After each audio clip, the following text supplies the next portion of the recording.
Maslow की need hierarchy theory. अब Maslow की नीड हायरार्की थ्योरी क्या कहती है, चाहो तो आप मेरे साथ साथ लिख भी सकते हो बेटा।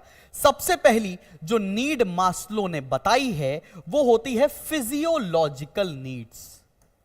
फिजियोलॉजिकल नीड्स ये सबसे पहली नीड्स होती है, जिसको हम लोग बोलते हैं कि भैया रोटी कपड़ा मकान एजुकेशन मिल जाए तो फिजियोलॉजिकल नीड्स सेटिस्फाई हो जाएगी। अगर फिजियोलॉजिकल नीड्स किसी भी इंसान की सेटिस्फाई हो जाती है तो दूसरी होती है सेफ्टी नीड्स। सेफ्टी नीड्स का मतलब क्या है, एक बंदा अगर किसी भी कंट्री में किसी भी शहर में रह रहा है तो ही और she should feel safe and sound into, मतलब कोई क्राइम नहीं होना चाहिए, कुछ लोग आके रॉबरी जैसी चीजें नहीं होनी चाहिए। तो सेफ्टी नीड्स दूसरी होती है।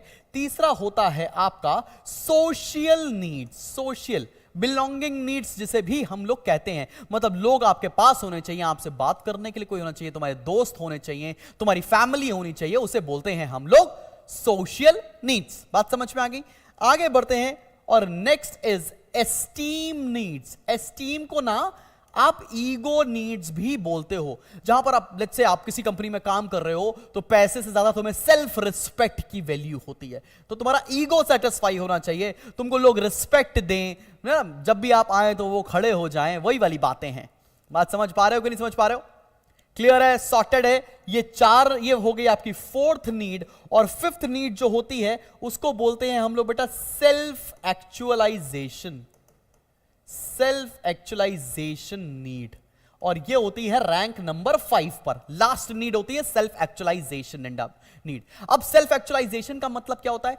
A person has become what he was capable of becoming. मैं जिंदगी में जो चाहता था वो मुझे मिल चुका है, वो उस फीलिंग को सेल्फ एक्चुअलाइज करना बोलते हैं।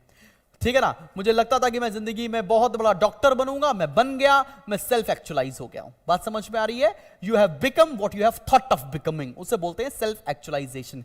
तो भाई मैंने आपको ऑर्डर में आंसर लिखना सिखाया। ऑर्डर में अभी तक आपने 4 क्वेश्चन पढ़े हैं। इन 4 क्वेश्चन में कुछ ना कुछ तो आपको पेपर में 100% मिल रहा होगा।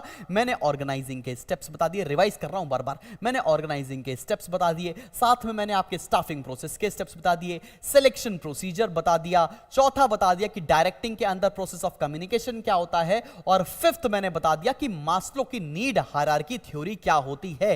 अगर आपने नीड हायरार्की थ्योरी मेंशन की है तो जितने नंबर का क्वेश्चन है उसका 50% तो आपको मिल जाएगा, और उससे रिलेटेड अगर आपने अंदर इंफॉर्मेशन करेक्टली फिल कर दिया है या लिख दिया है, बुकिश लैंग्वेज में नहीं लिखा है, तो भी आपको मार्क्स पूरे मिल रहे होंगे। 1-2 लाइन लिखेंगे चलेगा, पैराग्राफ से मतलब नहीं है। 1-2 लाइन, 3 लाइन के अंदर आपने एक्सप्लेन कर रखा है, 2 लाइन के अंदर एक्सप्लेन कर रखा है, सही एक्सप्लेन किया है, नंबर पूरे के पूरे मिल रहे होंगे। पेपर भरने की कोशिश मत करिएगा, वो थॉट प्रोसेस निकाल दीजिए दिमाग से।